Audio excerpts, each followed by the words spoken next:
I have finished reading A Portrait of the Artist as a Young Man, and I'm also going to talk about Dubliners, which I read a couple weeks ago, both of these by James Joyce. So, uh, I read these, I mean, both of these were things that I wanted to read eventually, but I read these when I did because I want to read Ulysses soon, and both of these are somewhat related to that.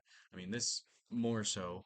The main character of this book, Stephen Dedalus, is one of three main characters in Ulysses. So I think this is pretty necessary to read before Ulysses, as I understand it.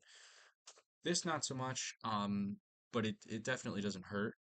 And it's a good introduction to James Joyce. Dubliners is a short story collection about a wide variety of different people with different lifestyles in Dublin around the turn of the 20th century.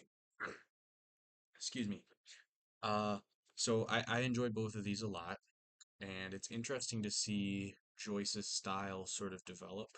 I've not read Ulysses yet, obviously, but I can from what I've heard of Ulysses and certainly from what I've heard about Finnegan's Wake, this is definitely a step towards the style that he would further develop in those later works. Whereas this Dubliners is like it's very realistic, naturalistic, just depicting life as it is, right? Um, Whereas Portrait of the Artist as a Young Man, we start to see more of the stream of consciousness type of stuff. This is not, I wouldn't fully call this stream of consciousness in the way that some other things I've read are, but it's interesting because it's narrated in third person, but the narration sort of mimics the way that you would expect the main character to think. So, like the early chapters where he's a young boy, where Stephen Dedalus is a young boy, the narration sort of has an understanding of the world that you would expect from a young child. Uh, and just in terms of like the way that he reacts to things, the way that he thinks about things is very childlike, and then the narration conveys that, even though it's in third person, it's not the character speaking. And then towards the middle of the book, he's like a teenager, and then at the end of the book, he's a college student.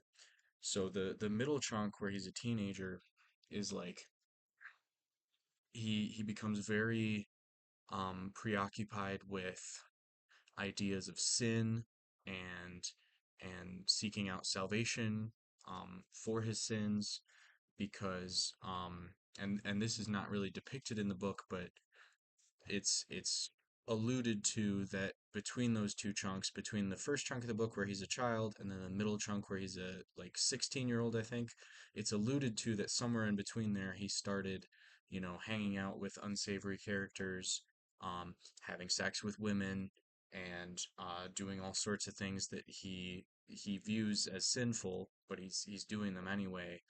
But he feels guilty about it, and there's a lot of imagery of hell. He listens to a sermon from this priest who's talking about hell. There's a lot of vivid imagery there. So I think those first two chunks of the book were really compelling. The first chunk where he's a little kid and we're getting these like childlike thoughts and a childlike view of Stephen Daedalus's world, and then the middle chunk where he's thinking about sin and we have all this imagery of hell. And then he ends up briefly deciding that he needs to become a priest. And he's walking to go tell the religious people that he wants to go into training to become a priest, but along the way he becomes distracted by a view of the sea, and that view inspires him to not be a priest but instead become an artist. Um, and and then the last chunk of the book, a couple years later, he's in college, and I found the last chunk to be the least compelling by far. Uh, I didn't hate it, but it was compared to the rest of the book, it was a little difficult to get through, to be honest. So the final chunk of the book, he's like, um, he's in college, and it's mostly dialogue between him and these other college students, and they're speaking in a bunch of allusions and quotes from philosophy and theology. And this edition has pretty extensive um, endnotes to help elucidate some of that. But it's still like even with that, even with being able to understand it because of the endnotes, it's still kind of honestly kind of annoying to get through because they're just like every other it's almost entirely dialogue, the final chapter of the book, and like every other line of dialogue has some sort of quote or an allusion or they're speaking Latin and yeah, I didn't love the final chapter and it is the largest um single chapter of the book. Chapter 5 is pretty huge. It's like I don't know exactly. Yeah, chapter 5 is like it's more than 50 pages of this 200-page book. Um, whereas the first four chapters, I think there's like one or two chapters of his childhood, and then I think I don't remember exactly how many chapters it is for each, but there's a chunk where he's a little kid, and then there's a chunk where he's a teenager, and then there's just this one chapter about him being in college. Uh, yeah, I think it's two chapters from his early childhood, one where he's at like a religious boarding school, and then the second one where he's just hanging out with his father.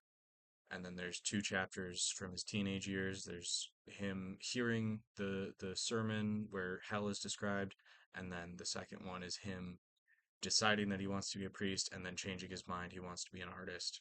And then there's just the one chapter from his college days. Um, so yeah, I didn't love that final one. Um, but it's really interesting overall. I did like it overall.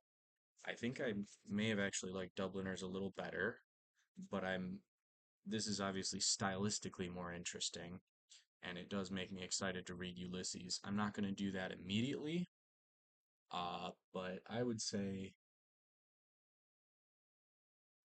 probably early 2026. I've got a couple of big books that I'm in the middle of that I want to finish out towards the end of this year, and then a couple things that I want to start before I start Ulysses. But I think probably like February or March of next year is probably when I'm going to read Ulysses. Um, did I have anything else I wanted to say about Dubliners? Because I mostly talked about A Portrait of the Artist as a Young Man. Um, I don't know. I sometimes with short story collections, I struggle to really connect with the book as a whole. Um, I did really like this one. It was a lot of fun at the time that I was reading it, but I don't remember a lot of specific things that I liked, and that tends to be how short story collections go for me. Uh, but I do think, to anyone who hasn't read James Joyce yet, I do think reading it in the sort of publication order, reading his all of his work in publication order, I think is the way to go about it. Because as I said, this is like very straightforward, just depictions of life in Dublin at the time, as close to reality as possible, and like nothing super weird or innovative going on in terms of the style of it. Whereas this, we're starting to introduce some slightly more stream of consciousness narration, and then we're going to get much more experimental in Ulysses, and then even more experimental in Finnegan's Wake. I do want to read Finnegan's Wake at some point, but I don't know. I'm a little intimidated. We'll see. We'll see how Ulysses goes, I guess. Um, yeah. So that's my thoughts on my first two James Joyce reads, and Ulysses will be soon.